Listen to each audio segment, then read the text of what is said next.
Jamaah Kopi Darmo, kalau misalnya kita sering mendengar menjaga alam itu dengan memilah sampah, lalu tentang menanam pohon, ternyata tidak hanya sekedar di situ-situ aja loh, tapi tentang rasa syukur yang menjelma tanggung jawab, tentang cinta yang tidak hanya untuk sesama, tapi juga untuk semesta. Di pesantren, nilai-nilai itu tak hanya diajarkan, tapi dihidupkan melalui gerakan-gerakan kecil yang bermakna.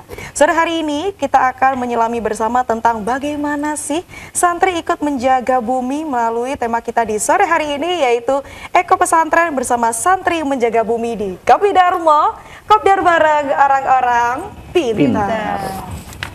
Assalamualaikum warahmatullahi wabarakatuh. Selamat sore jamaah Kopdar. Senang sekali sore hari ini kembali menyapa ya, Indah bisa kembali menyapa jamaah Kopdar dalam program Kopi Darmo dengan tema yang luar biasa, yaitu Eko Pesantren bersama santri menjaga bumi.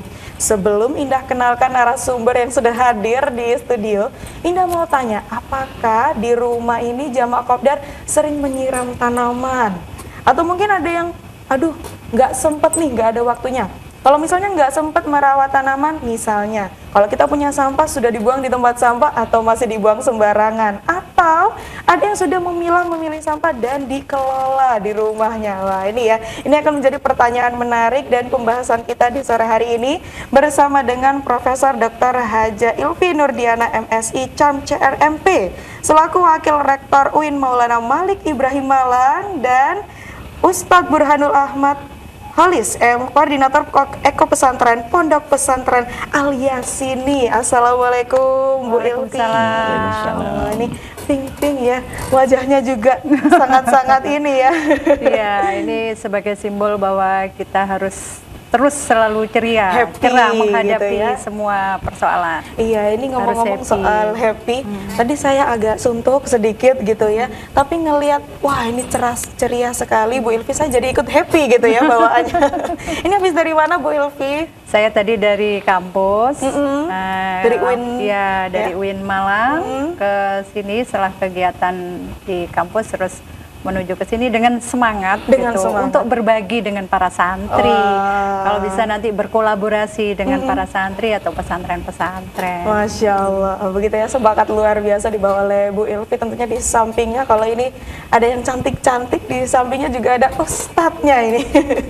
Ustadz Burhan, Assalamualaikum. Waalaikumsalam, alhamdulillah baik. Nah ini ya, luar biasa. Tadi berangkatnya bareng apa beda ini? Beda. Oh beda ya. Dari pesantren. Oh dari pesantren ya. Makanya hawanya adem gitu ya. Seadem es krim apa ubin masjid kayaknya. Luar biasa. Sehat Ustadz? Alhamdulillah sehat. Alhamdulillah. Tadi berangkat jam berapa kalau? Berangkat jam setengah tiga. Setengah tiga, luar biasa. Tadi ini malah lebih dulu berangkatnya daripada saya. Kalau Bu Ilvi tadi lebih siang sepertinya ya kan? Enggak, setengah tiga, karena ada tol kan lebih cepat. Oh iya, saya sampai lupa ya. Ini makanya itu memudahkan kita semua. Maka dari itu Kopi Darmo sore hari ini juga ingin memudahkan informasi seputar Eko Pesantren. Nah ini ada yang mungkin baru dengar, ada yang sudah dengar tapi belum paham. Eko Pesantren itu apa? Mungkin kita berguru dulu kepada Bu Ilvi, mungkin ada pengantar, silakan. Eko Pesantren itu pesantren yang ramah ekologi, atau pesantren yang ramah lingkungan, atau pesantren yang peduli terhadap alam dan lingkungan.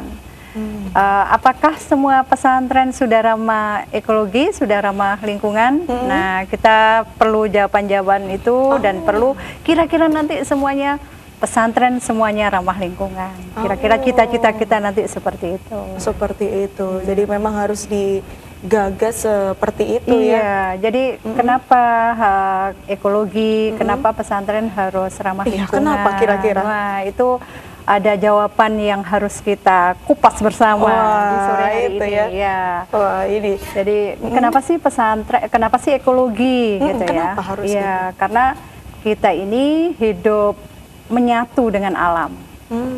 Kita hidup tidak bisa lepas dari alam, dari lingkungan kita. Kalau alam mengalami kerusakan, maka kita sendiri yang rugi. Islam sudah mengajarkan tentang itu, bahwasanya kita sebagai umat manusia harus menjaga alam, harus menjaga lingkungan kita karena kemanfaatan yang besar buat kita. Jadi harus ada simbiosis mutualis gitu antara. Harus ya. Iya, bukankah kita memang kalau tingkat keimanan kita dengan Allah baik, maka dengan manusia harus baik. Tidak cukup hanya dengan manusia, tapi juga dengan alam dan lingkungan. Wah, itu ya, harus dengan alam. Nanti untuk alasan lebih detailnya akan saya todong lagi nih Bu Ilvi untuk menjelaskan kenapa harus ekologi dan juga ekopesantren di tema kita sore ini. Tapi di samping ini sudah ada pelakunya karena ada koordinatornya. Ini mungkin boleh diceritakan pengalamannya juga di Pondok Pesantren Al-Yasini. Jadi di pesantren Al-Yasini ini kita berusaha untuk meningkatkan kesadaran santri terkait pengelolaan lingkungan, baik mulai dari pengolahan sampah, membuang sampah di tempatnya, setelah itu diolah, dan kita berikan edukasi bagaimana cara mengolah sampah tersebut, bisa daur ulang ataupun dijadikan sampah organik dan lain-lain. Dan juga kita juga menjaga bagaimana kebersihan lingkungan, khususnya sungai-sungai di sekitar pondok juga kita berusaha untuk menjaga kebersihannya, dan juga di berbagai tempat-tempat yang menjadi belajar santri dan juga tempat mukimnya santri, kita usahakan bagaimana supaya lingkungan tersebut menjadi nyaman, bersih, dan juga bisa dinikmati oleh para santri seperti itu. Oh, seperti itu. Kurang lebih sudah berapa lama ekopesantrennya? Ya sekitar 1-2 tahun. Jadi mulai dari kurang lebih 2023. Ya sekitar 2023 ya. Itu siapa yang mengusung harus ada itu? Pengasuh. Ya pengasuh. Pengasuh. Waktu itu gimana ceritanya mungkin? Jadi beliau pengasuh memiliki inisiatif bahwasanya bagaimana pesantren bisa menjadi contoh bagi masyarakat dan juga sarana edukasi bagi para santri, karena santri ini yang mungkin di pesantren 6 tahun kemudian juga akan kembali ke daerahnya masing-masing. Jadi supaya nah, bisa supaya mengelola, mengelola lingkungan di daerahnya masing-masing seperti itu. Oke, ini ya untuk Jawa Kopdar yang masih penasaran seputar eko pesantren ini ya. Jangan kemana-mana, kita akan kembali setelah yang satu ini. Tetap di Kopi Darmo, Kopdar bareng orang-orang pintar. Kembali lagi di Kopi Darmo, Kopdar bareng orang-orang pintar. Oke Jawa Kopdar, kalau misalnya tadi sudah ada sedikit pengantarnya dari Bu Ilvi dan juga Ustadz Burhan, tapi ada sesuatu yang mengganjal nih Bu Ilvi di hati saya. Kadang saya ngerasa alam kita tuh ya baik-baik aja, seperti tidak ada masalah begitu ya. Tapi kenapa hal-hal seperti ini masih harus sangat-sangat ditegaskan, terutama dengan eko pesantren? Mungkin ada jawaban dari Bu Ilvi. Iya, kadang kita nggak merasakan apa-apa. Iya, gitu biasa ya. aja kayaknya gitu. udah biasa gitu. Saking biasanya sampai hal yang yang seharusnya tidak terjadi itu dia nggak biasa. Jadi alam kita tidak baik-baik saja loh. Tidak baik-baik Tidak saja. baik-baik saja. Kenapa? Karena sekarang kerusakan alam itu intensitasnya semakin tinggi ya, terjadi kerusakan. Sebenarnya sejak kapan sih? Ya sejak manusia itu diciptakan, alam ini sudah Memang ya. Iya, Kodratnya kenapa? dari sana begitu. Mulai 10.000 tahun yang lalu, mulai belum era industrialisasi itu kan manusia sudah nomaden, berburu untuk melengkapi kebutuhan hidupnya, kan gitu. Kemudian juga bagaimana menciptakan kebutuhan-kebutuhan itu dengan alam, entah dengan merusak atau tanpa disadari gitu. Sehingga sampai sekarang pun adanya urbanisasi yang luar biasa, alih fungsi sehingga lahan menjadi sempit, sumber-sumber mata air menjadi kering gitu. Contoh saja di lingkungan kita dulu ketika kecil sungai kita itu bisa mandi segini loh. Sekarang udah nggak ada gitu, hanya sampai mata kaki gitu. Itu salah satu contoh kemana sumber air kita yang dulu bersih gitu. Sekarang kalau banjir datang baru langsung meluap gitu. Kalau nggak banjir gitu? airnya kecil banget gitu. Jadi hanya sampai ke mata kaki gitu. Itu perubahan yang luar biasa dan kadang kalau kita nggak care gitu nggak ada masalah gitu. Iya, kayak nggak ada masalah, terutama kemudian, untuk yang tinggal di kota aman-aman aja gitu ya. Aman aja gitu. Kemudian ada pencemaran udara. Coba kalau kita ke kota-kota besar gitu, bagaimana udara yang kita rasakan, bagaimana langit itu biru ataukah putih ataukah abu-abu, atau abu-abu gitu. Iya, bagaimana dampaknya pada kesehatan kita gitu. Kemudian para santri juga seringkali sakit terkait asam lambung, mah, tipes dan sebagainya, sesak nafas dan lain sebagainya, penyakitnya para santri ya Ustaz Burhan ya. Benar. Nah, kemudian juga terkait dengan perubahan ekosistem yang ada. Dulu kalau kita kecil itu kan kalau malam ada kunang-kunang, ada banyak kupu-kupu kalau pagi. Sekarang kapan kita ketemu seperti itu? Cuitan burung-burung gitu di desa saya dulu. Sekarang saya nggak menemukan itu gitu. Nah, berarti kan ini ada perubahan gitu. Kemana habitatnya, spesiesnya itu kemana? Iya, itu patut dipertanyakan. Itu ada saya jadi mikir gitu. Iya benar, mereka ini kemana ya untuk kayak burung-burung atau mungkin sepele kupu-kupu. Saya terakhir ketemu kupu-kupu berapa tahun lalu gitu ya. Kayaknya kan remeh, kupu-kupu gitu. Tapi kok nggak ada ya? Nggak ada sekarang.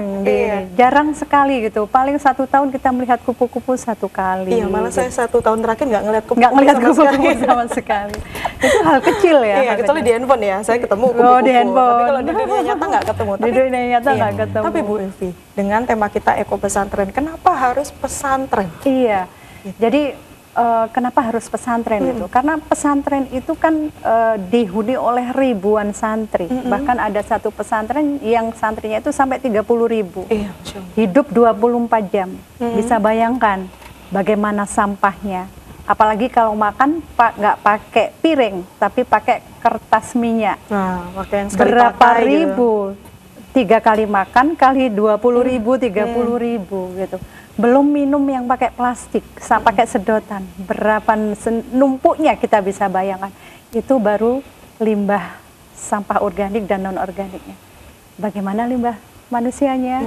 Nah, itu. Setiap pagi mereka buang air besar. Nah, kemudian bagaimana ini? Limbahnya itu diapakan? Dibuang ke sungai kah? Berarti mencemari sungai kita. Double kill itu jadinya. Ikan-ikan itu menjadi tidak sehat. Ikannya dimakan oleh manusia, kemudian air ini mengalir sampai lautan, lautannya juga dibuangi sampah, sungai juga penuh dengan sampah, belum lagi banjir. Nah, itu dampaknya luar biasa kalau kita nggak peduli terhadap lingkungan. Jadi santri yang puluhan ribu berdiam di ini nanti akan pulang ke masyarakatnya. Mereka dari seluruh Nusantara nih. Dari seluruh daerah, maka memberdayakan santri sebenarnya sama halnya memberdayakan seluruh masyarakat Indonesia. Ada yang dari Papua, ada yang dari Mataram, Bali, Lombok, Kalimantan, Sulawesi, Sumatera. Mereka nanti akan pulang. Kalau di pondoknya tidak ada pembiasaan untuk peduli kepada lingkungan, maka dia pulang akan membawa seperti itu, kebiasaannya yang kurang baik ya. Iya. Tapi dengan di pesantren yang hidup 24 jam, dengan pembiasaan yang luar biasa, maka mereka pulang akan mempengaruhi keluarga. Ibu, sampah plastik harus dipisahkan. Harus dipisahkan. Nah, Ibu jangan buang sampah di kali. Itu dia akan dakwah itu gitu, dengan gitu sendirinya ya. Kemudian belum ke komunitasnya. Kalau dia di IPPNU, di IPNU, atau di komunitas, atau di masyarakat umum gitu, nanti dia akan mempengaruhi itu. Makanya santri itu harus diberdayakan. Harus diberdayakan. Memberdayakan santri sama halnya memberdayakan masyarakat seluruh Indonesia. Ini ya, gitu. Sebelum saya tambah pusing ini ya, ternyata kalau direntetkan ini banyak sekali gitu ya. Ini kita lanjut ke Ustadz Burhan dulu. Ini tantangannya kayaknya udah di-spill sedikit ya tadi ya. Tapi kita pengen tahu, kalau misalnya di lapangan, untuk jumlah santrinya di pondok pesantrennya berapa? 3.500. 3.500. Kita pengen belajar gimana sih Eko Pesantren versi ini. Di pesantren. Tantangan-tantangannya juga boleh dikasih tahu juga ya ke masyarakat. Ya, kalau di pesantren Alis ini, karena ada sekitar 3.500 santri, kita berusaha untuk mengedukasi pertama bagaimana sampah itu tidak boleh dibuang sembarangan. Lah setelah tidak dibuang sembarangan, maka juga harus dipilah. Lah ini yang kadang kendalanya. Dalam artian apa? Latar belakang santri kan bermacam-macam, ada yang dari kota, ada yang dari desa, ada yang sudah terbiasa di rumah, ada yang masih belum terbiasa, di rumahnya dekat sungai mungkin dia juga buang ke sungai. Lah itu yang harus kita satukan pandangan dulu, kita satukan visi dulu bagaimana pembiasaan membuang sampah di tempatnya dan juga dipilah di tempat-tempat yang sudah disediakan niku menjadi wajib. Dan itu menjadi harapannya menjadi kurikulum pesantren. Jadi ketika santri itu awal masuk ke pesantren sudah kita berikan gambaran awal bagaimana mulai dari awal santri masuk sudah harus menjaga lingkungan pesantren, menjaga bangunannya, juga menjaga lingkungannya, selain juga yang pasti menjaga akhlaknya.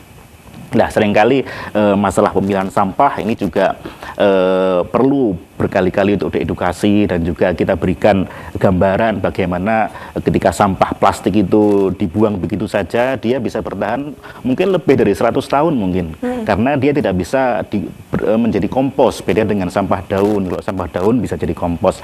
Dan juga kita juga berikan wahana-wahana edukasi lingkungan seperti melukis alam. Jadi ada kita ketika pertemuan wali santri itu kita berikan satu pameran yang dia membuat kaligrafi secara on the spot dan juga berlatar belakang alam. Jadi ada kaligrafinya juga dan juga ada pemandangan alamnya. Itu minimal dari wali santri itu mendapatkan gambaran bagaimana sebenarnya lingkungan di sekitar itu sangat indah, tapi menjadi kotor karena sampah, karena pengelolaan lingkungan yang kurang benar, dan juga kebiasaan buruk yang sudah dilakukan bertahun-tahun. Nah, harapannya ini menjadi perubahan dari para santri tersebut, dan seperti disampaikan tadi bisa menjadi agen perubahan di daerah masing-masing terkait bagaimana pentingnya menjaga lingkungan, menjaga kebersihan demi ketersediaan keindahan alam tersebut untuk anak cucu dan penerus kita nantinya. Seperti itu ya, luar biasa. Karena kalau misalnya dibiasakan begitu ya, itu akan terbiasa lama-lama. Mungkin awal-awal kayak kok masih terpaksa gitu ya. Aduh, tapi lama-lama gengsi juga kalau misalnya kita buang sampah sembarangan, tapi teman kita, oh iya buang sampah ya udah kita ikut gitu ya, lama-lama menjadi terbiasa untuk melakukan hal-hal yang baik. Dikasih denda ya. Ya, kita lihat kalau misalnya kita tidak menerapkan hal seperti itu, apakah ada sanksi? Kita akan berdaya untuk jawab Kopdar. Jangan kemana-mana, kita akan kembali setelah yang satu ini. Tetap di Kopi Darmo, Kopdar bareng orang-orang pintar. Kembali lagi di Kopi Darmo, Kopdar bareng orang-orang pintar. Iya, Jawa Kopdar, kalau tadi sudah dibilang ya, lama-lama terbiasa. Ini saya ada cerita sedikit tentang saya sendiri. Kalau waktu di SMP itu ada yang namanya gerakan Zero Waste. Tapi di SMP itu kan hanya 3 tahun. Ternyata itu terbawa sampai sekarang. Saya sampai ke kuliah, ke kerja itu ngikut semua. Jadi nanti kalau misalnya kita boleh bedah A Day in My Life ala-ala santri di alias ini boleh ya? Boleh. Nah ini ya, nanti kita coba bedah kira-kira kegiatannya itu seperti apa sih. Tapi sebelum kita ke sana, barusan Ibu Ilvi, saya ikut mikir lagi terkait dengan ajaran Islam dari Allah untuk menjaga lingkungan. Terus habis itu kalau dikaitkan dengan sains, dengan eko pesantren ini, apakah ada ini benang merahnya ini? Sangat. Iya, jadi ada 3 pendekatan ya, makanya ada ekoteologi seperti yang menjadi program prioritasnya Menteri Agama saat ini, yaitu kan bagaimana tentang pelestarian alam dan lingkungan itu berbasis keagamaan. Bagaimana Islam gitu mengajarkan, karena para santri itu kan setiap hari mengaji Al-Quran, bahkan hafal Al-Quran, seperti Ustadz hafal Al-Quran gitu. Tapi bagaimana implementasinya? Kalau nggak diimplementasikan kan dosa, iya kan? Iya, harus misalkan ya. Zuharul fasadu fil barri wal bahri bima kasabat aydin nas. Jadi gitu ya Ustadz Halis ya, mohon koreksi kalau salah. Jadi telah nampak, benar-benar nampak kerusakan di muka bumi dan di lautan akibat ulah manusia. Itu Al-Quran yang bicara. Al-Quran langsung bilang seperti itu ya. Kemudian dilarang gitu oleh Allah, la tufsidu fil ardi ba'da islahiha. Jadi ba'da islahiha itu Allah itu menciptakan serba keseimbangan, menciptakan bumi, menciptakan gunung, kemudian terciptalah air hujan untuk mengairi sawah, untuk supaya pohon-pohon tanaman itu bisa dimakan oleh manusia. Itu kan luar biasa sekali. Nah, kemudian selain itu juga hadis. Jadi Rasulullah juga sudah memberikan pelajaran yang luar biasa kepada kita. Misalkan tentang penghijauan. Penghijauan. Salah satunya ya, kalau semua nanti nggak selesai. Ini sampai subuh. Sampai kayaknya. subuh. Oke, gitu. sampai maghrib gitu. Iya. Oke. Jadi apa namanya? Jika kita mempunyai lahan, maka falyazro'ha. Fa illam yastati falyazro'ha akhuhu. Jadi kalau kita punya lahan, ya harus ditanami. Itu perintah gitu. Apabila kamu tidak mampu misalkan nggak punya modal nih, falyazro'ha akhuhu, maka bisa kolaborasi. Nah, ini juga nanti bisa pesantren kolaborasi dengan komunitas-komunitas pecinta lingkungan. Perguruan tinggi bisa menggandeng pesantren, karena perguruan tinggi itu kan sainsnya. Bagaimana sih mengolah limbah menjadi kompos, bagaimana menjadi pupuk organik, bagaimana membuat biogas, bagaimana tanaman apa yang bisa mendatangkan kupu-kupu kayak tadi, itu kan biologi, itu kan sains ya.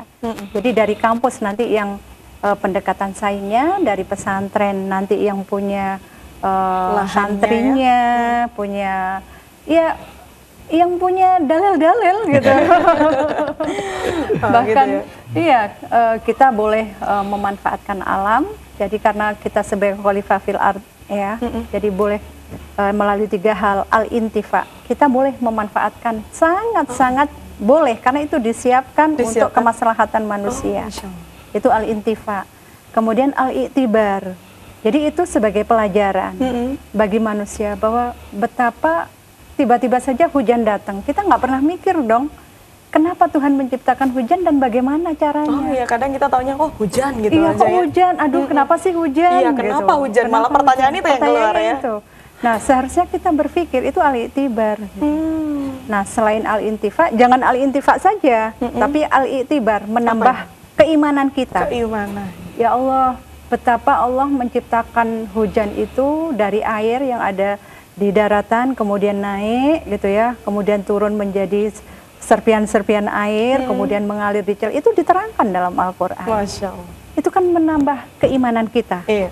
Nah, kemudian yang ketiga itu selain mengambil manfaat dan menambah keimanan, itu al-islah. Apa itu? Al-islah itu ya kamu sudah mengambil manfaatnya, maka perlakukan alam dengan baik. Ini ya, 1, itu. 2 mungkin cukup mudah, ketiga ini cukup sulit juga ini. Iya, itu. Makanya bagaimana dia hanya memanfaatkan saja tanpa memperlakukan alam dengan baik. Nah, itu sangat merugikan. Berarti kan al-i'tibar itu nggak muncul gitu. Berarti ya sudah sekedar lewat aja gitu. Tidak menambah keimanan betapa Allah kuasa menciptakan itu. Gitu. Seperti itu ya. Jadi Iya. memang harus dilakukan, mau tidak mau harus. Fikih juga begitu. Jadi bahwa tujuan diberlakukan hukum syariah itu kan ada maqasid syariah. Apa sih tujuannya? Menjaga jiwa, menjaga nafas, hifdzun nafas, menjaga harta, menjaga keturunan, kemudian menjaga apalagi akal gitu ya. Pendidikan itu kan harus nomor 1 ya. Itu hifdzul akal. Ada hifdzun nasl. Bagaimana anak cucu kita nanti 10, 30, 50 tahun yang akan datang, akankah alam ini masih cukup baik sekarang? Ataukah bertambah kerusakannya? Gitu. Kita tidak pernah Jadi tahu ya. kita menjaga alam sebenarnya yang menjaga harta. Kalau banjir harta kita rugi dong. Ada kurban dong kalau longsor kan gitu. Kemudian anak kita kena gempa misalkan dan seterusnya gitu. Nah, kemudian tujuannya lagi adalah hifdzul bi'ah, menjaga alam. Menjaga alam. Kenapa makan minum tidak boleh berlebihan? Kulu washrobu wala tusrifu. Makanlah, minumlah, tapi jangan berlebihan. Loh, itu uang-uangku kok, aku mau makan apa saja, mau makan berapapun. Self-reward gitu misalnya ya, baru gajian self-reward gitu. Tapi boleh, tapi nggak boleh berlebihan. Nggak boleh berlebihan, kenapa, harus secukupnya. Gitu. Kenapa? Ini nanti juga akan merusak kesehatan gitu. Kepada lingkungan juga berpengaruh gitu. Oke, ini sekarang Indah pengen ala-ala jadi santri di Alias ini nih ya. Udah penasaran jadwal-jadwalnya tiap minggunya atau mungkin ada jadwal khusus? Tadi karena Bu Ilvi bilang ada menyiram, ada apa? Nah ini saya penasaran. Ini kalau misalnya saya jadi santri nih, apakah ada jadwal yang ditetapkan untuk santri merawat lingkungan atau mungkin ada program-program lainnya? Ya, ada. Kalau di pesantren kami jadwal harian santri pasti diajari untuk bangun sebelum subuh. Lah itu dia pasti mandi terlebih dahulu supaya badannya segar dan akalnya juga sehat. Setelah itu ketika dia nun sewu misal BAB itu nanti kita jadikan biogas, kita kumpulkan, kita proses yang nanti itu sudah menjadi gas yang bisa dimanfaatkan di kantin ataupun di bahan bakar. Jadi bisa buat kompor itu. Tidak perlu beli LPG ya? Tidak perlu beli LPG, cukup dari situ saja. Efisien. Tadi saya sudah mau malu, kok malah dimanfaatkan gitu ya. Oke, lanjut. Setelah itu jamaah subuh, terus pengajian kita mengaji kajian Al-Quran, kajian hadis dan lain-lain. Setelah itu kita amalkan di pagi hari. Setelah pengajian itu kita wajib untuk bersih-bersih lingkungan, mengambil sampah ataupun menyiram tanaman ataupun membersihkan pakaian-pakaian yang masih kotor. Itu kita berikan waktu untuk membersihkan diri dan membersihkan lingkungan. Setelah itu mereka bersekolah, bersosialisasi dengan lingkungannya masing-masing. Setelah itu sholat zuhur. Setelah itu biasanya anak-anak ini mandi lagi. Ya, mandi yang kedua. Nanti setelah itu mereka belajar madrasah, pengajian kitab kalau di pesantren kami. Setelah itu sore lah itu adalah proses lagi menyapu lingkungan lagi. Jadi mengangkut sampah, terus memilah sampah, mana yang daun, mana yang plastik, mana yang botol-botol itu kita pilah. Sudah ada kotak-kotaknya ya? Sudah ada, kita siapkan dari tempat-tempat itu supaya lebih mudah. Setelah itu nanti di seminggu sekali itu nanti kita adakan monitoring bagaimana kebersihan kamar mandi, bagaimana kebersihan jemuran dan lain-lain. Bahkan ketika liburan pesantren, dari pengasuh juga mengarahkan bagaimana santri itu menanam pohon. Jadi menanam pohon. Jadi setiap santri ketika nanti dia sudah pulang, mereka wajib untuk share foto ke grup WA-nya wali santri. Itu menanam pohon bersama keluarga. Oh, di rumah. Di rumah bersama keluarga. Ya? Jadi poinnya adalah menanam pohon dan juga kebersamaan dengan keluarga. Jadi bagaimana nanti tumbuhan ini ketika tumbuh besar dia menjadi monumen kebahagiaan, kebersamaan antara santri dan juga wali santrinya di rumah. Seperti itu. Jadi nanti diposting juga di media sosial dan harapannya ini menjadi gerakan sosial yang bisa menginspirasi di lingkungan yang lain, pesantren yang lain, bagaimana turut menjaga kebersihan. Setelah itu di setiap 1 bulan sekali kita adakan juga evaluasi bagaimana pemilahan sampah, apakah sudah efisien, apakah belum, mana yang kira-kira perlu ditambahi, karena memang pengelolaan sampah ini ternyata juga membutuhkan biaya yang cukup besar. Ini saya singgung juga ya, kendalanya tidak semurah yang dibayangkan. Memang kita butuh satu tempat khusus, kita butuh edukasi, kita butuh pengolahan, butuh tempat yang luas karena menyesuaikan dengan beban sampah di pesantren. Kalau 3.500 santri ya kira-kira mungkin ada sampah yang bisa dikelola sekitar 2 ton per hari. Per hari. Jadi itu kita harus itu masih 3.500 santri. 30.000 gimana itu? Belum 3.000. Jadi kita usahakan pengolahan sampah itu sampah diambil oleh petugas, dan sore oleh teman-teman itu nanti bisa selesai itu di sore hari. Jadi sore hari sudah selesai pengolahan sampah yang khusus itu sudah terpilah. Nanti di seminggu sekali atau 2 minggu sekali maka mana sampah yang bisa kita daur ulang, apakah itu botol, apakah itu nanti kaca beling, nah kita daur ulang menjadi semisal kerajinan kah, atau nanti bisa kita jual kah, nanti terserah nanti arahnya mau kemana. Dan untuk sampah-sampah yang organik, sisa makanan, kita punya rumah magot, jadi dia ulat kecil-kecil itu. Lah nanti ini berdampaknya panjang karena kita sudah punya sampah organik, bisa untuk rumah magot dan bisa untuk ternak ayam juga. Ternak ayam juga, ternak ikan juga bisa. Lah komposnya juga bisa untuk tanaman. Lah kebetulan di pesantren kami juga kemarin Hari Bumi, kita juga memperingati Hari Bumi dengan menanam lebih dari puluhan pohon matoa. Sebelumnya, tapi sebelum itu kita tahan dulu karena nanti katanya bukan cuma matoa aja, kita akan bedah kira-kira ada apa aja sih yang sudah ditanam itu ya. Jangan kemana-mana, kita akan kembali setelah yang satu ini. Tetap di Kopi Darmo, Kopdar bareng orang-orang pintar. Kembali lagi di Kopi Darmo, Kopdar bareng orang-orang pintar. Oke, Jawa Kopdar, tadi terakhir pembahasan kita di matoa, tapi ternyata tadi kita udah ngobrol-ngobrol ya, kita ngobrol duluan. Kalau nggak cuma matoa, terus tadi bisik-bisik tetangga ini ada ruang hijau. Nah, ini belum diceritain ini sama Ustadz Burhan. Gimana kelanjutannya? Ya, jadi di pesantren kita ada satu program yaitu penanaman pohon. Di situ ada penanaman pohon matoa, ada juga pohon mangga, pohon nangka, dan juga kelengkeng, dan juga pohon pisang. Yang mana sudah beberapa pohon sudah banyak yang sudah berbuah dan itu bisa dinikmati oleh santri. Jadi mungkin yang menanam para pengasuh mungkin belum pernah nyicipi, tapi santrinya juga sudah menyicipi terlebih dahulu. Duluan ya? Duluan, karena tidak sempat matang karena sudah diambil itu. Itu kayaknya saya kalau jadi santri kayak gitu ya, mohon maaf. Tapi itu dianggap sedekah dari pengasuh kan seperti itu. Jadi ada pohon kelengkeng, ada pohon nangka yang biasanya ketika liburan santri itu sang santri yang ada kemungkinan tidak bisa pulang ke rumah yang luar Jawa ataupun yang mana itu menjadi camilan sehat buat mereka. Jadi kadang ada nangka yang matang, ada pisang yang matang, dan itu berada di lingkungan pesantren. Ada juga beberapa tempat-tempat yang memang kita khususkan untuk penanaman tumbuh-tumbuhan hias. Misal itu kita berikan satu kayak seperti greenhouse supaya apa? Supaya menjadi hiburan bagi teman-teman santri. Jadi ketika suntuk menghafalkan kitab, menghafalkan nadzoman, menghafalkan Al-Qur'an, mereka bisa refresh kembali, relax kembali dengan melihat tumbuh-tumbuhan, mencicipi buah-buah seperti itu. Nah itu, kalau ruang hijau tadi belum diceritain ini sama Ustadz Burhan, ditutup-tutupin kenapa sih Mas? Biar tidak sesak nafas. Gimana? Jadi memang ada ruang terbuka hijau di pesantren kami. Jadi luasannya kita berikan spare khusus bahwasanya ini memang daerah tempat-tempat yang untuk tanaman, tempat-tempat untuk tumbuh-tumbuhan. Jadi tempat-tempat yang memang bisa digunakan juga untuk peresapan air.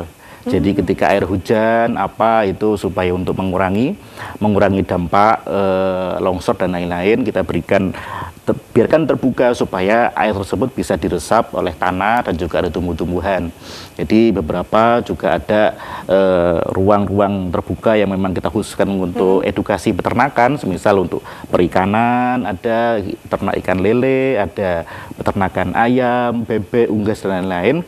Nah, ini juga sebagai edukasi bahwasanya bagaimana santri ketika nanti pulang ke rumah mereka bisa juga untuk beternak lele, beternak ayam, beternak bebek dan sebagainya.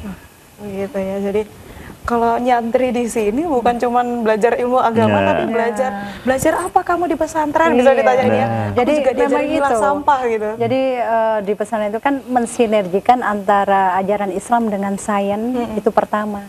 Yang kedua itu adalah pembentukan karakter, sikap dan perilaku. Iya. Nah, bagaimana sikap dan perilaku dan karakter ini yang peduli terhadap lingkungan. Nah, ini yang kira-kira menjadi tujuan kita semua. Pendidikan Islam, institusi pendidikan Islam itu harus berkualitas, bukan hanya ilmunya, keislamannya, hafal Quran, tapi sikap dan perilakunya belum Qurani. Gitu ya, harus jadi balance. Iya, harus balance gitu. Jadi kalau Ustadz Khalis ini mengajarkan Al-Quran, anak-anak santri yang tahfidz tidak hanya itu, bagaimana implementasinya gitu.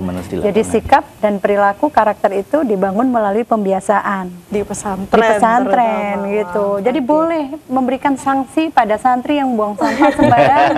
Boleh, karena dalam membangun sebuah budaya itu boleh dengan norma, boleh dengan aturan, boleh dengan sedikit pemaksaan. Kalau nanti sudah menjadi kebiasaan, itu dengan sendirinya tanpa ada sanksi itu sudah berjalan. Oke, mungkin dari Ustadz Burhan ada pesan yang ingin disampaikan untuk santri-santri juga ini ya. Ya, bagi semua santri, mari kita terus membuang sampah di tempatnya dan juga kita berusaha untuk memilah sampah dan juga mengurangi penggunaan sampah plastik, baik itu yang berupa botol, berupa saset, sampo saset. Ini memang santri suka sekali yang sasetan ini.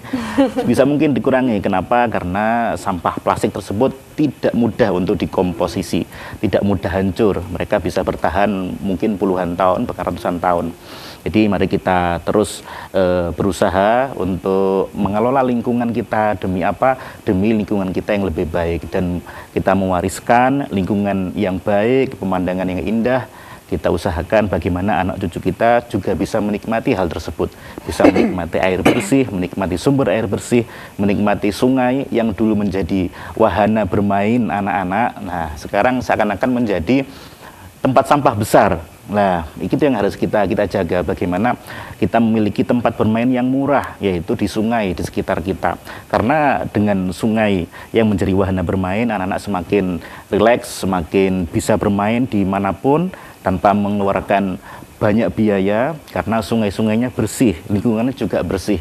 Mereka bisa ke taman bermain ataupun ke taman hijau semisal. Di pesantren kita berusaha seperti itu. Jadi bagaimana kita mengedukasi para santri yang banyak masih umur mungkin 10 tahun sampai umur 20 tahun, kita edukasi, kita biasakan bagaimana nanti supaya mereka pulang ke lingkungannya masing-masing memiliki semangat, memiliki kesadaran yang penuh, menjadi agen perubahan di daerahnya masing-masing, bagaimana menjaga lingkungan dan membersihkan lingkungan mereka dengan baik, dan juga mengamalkan bagian pengamalan dari apa yang mereka pelajari di pesantren. Mungkin seperti itu. Seperti itu. Oke, mungkin dilanjutkan oleh Bu Ilvi, memberikan motivasi nih biar makin semangat di para santri.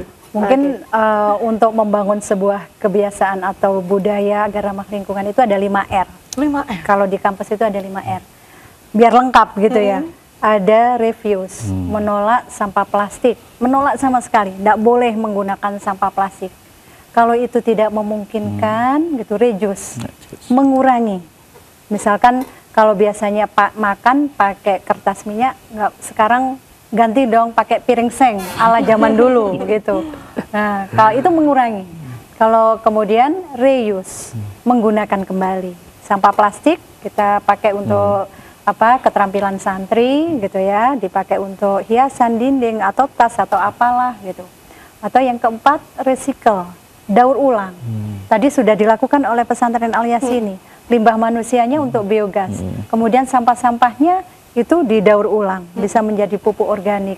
Nah, kemudian juga yang terakhir itu restore, penanaman pohon kembali, penghijauan. Tadi sudah, kalau ke pesantren Al Yasini, Mbak, di situ ada 100 pohon mangga gitu, dan setiap berbuah pengasuhnya itu melihat kok sudah habis ya gitu. Jadi kata santri gini, jangankan mangganya, ilmunya saja udah diberikan loh sama pengasuh gitu, apalagi mangga. Jadi memang itu boleh gitu. Kemudian kelengkeng ya, pohon kelengkeng itu sudah puluhan gitu, masih harus nambah lagi. Kemudian juga ada pohon matoa yang terbaru, belum berbuah ya. Belum berbuah. Nah, kenapa matoa? Karena matoa kan nilai ekonominya tinggi, gitu, sehingga itu perlu dilestarikan dan ditanam gitu ya oleh kita semua. Jadi para santri yang ada di pesantren, ayo kita jaga bumi kita jaga lingkungan kita dengan sebaik-baiknya, pisahkan sampah plastik dengan antara organik dan non-organik itu dipisahkan, kemudian dengan inovasi-inovasi. Nah, karena itu perlu kolaborasi. Negara juga harus hadir, gitu. Jadi kolaborasi dengan instansi terkait, kolaborasi dengan perguruan tinggi, karena perguruan tinggi yang di situ punya pengembangan saingnya, dan UIN Malang itu siap bersinergi dalam membangun gerakan eko pesantren. Karena ini amanah dari Menteri Agama gitu. Bagaimana kita di kampus itu menjadi green campus, kampus kita hijau, ada RTH, ada penghematan listrik, penghematan misalkan listrik saklarnya otomatis gitu, atau nanti kalau siang sudah mati dengan sendirinya. Karena santri seringkali lupa. Begitu terburu-buru ngaji nggak dimatikan lampunya sampai siang gitu. Kipas angin juga gitu. Nah, kalau itu di model secara otomatis atau timer itu akan menjadi lebih efisien. Jadi efisiensi energi gitu. Wah, luar biasa sekali. Terima kasih Bu Ilvi. Sama-sama. Wakil Rektor UIN Malang. Terima kasih Ustadz Burhan selaku koordinator eko pesantren ini ya dari Pondok Pesantren Al Yasini. Wah, ini ya salah satu yang menarik dari obrolan kita sore hari ini, yaitu keterlibatan pemerintah. Kita masih perlu regulasi dan juga dorongan dari pemerintah apabila memang dari pusat bisa membantu dan memberikan support untuk seluruh pesantren di Indonesia. Kita bisa bayangkan kalau misalnya satu keluarga memiliki satu santri, bagaimana ketika pulang nanti mereka juga bisa mengelola lingkungan di keluarganya, di rumahnya, di sekitarnya. Itu akan sangat luar biasa sekali. Jadi kita akan tingkatkan bersama-sama Eko Pesantren. Dari UIN Malang sudah memulai berkolaborasi juga dengan Pondok Pesantren Al Yasin ini. Sekarang waktunya kita mulai dari diri sendiri. Oke, jamaah Kopdar, terima kasih sudah menyaksikan Kopi Dharma di sore hari ini. Saya Indah Kumaidi, mewakili segenap kru yang bertugas pamit undur diri. Wassalamualaikum warahmatullahi wabarakatuh. Kopi Dharma, Kopdar bareng orang-orang pintar.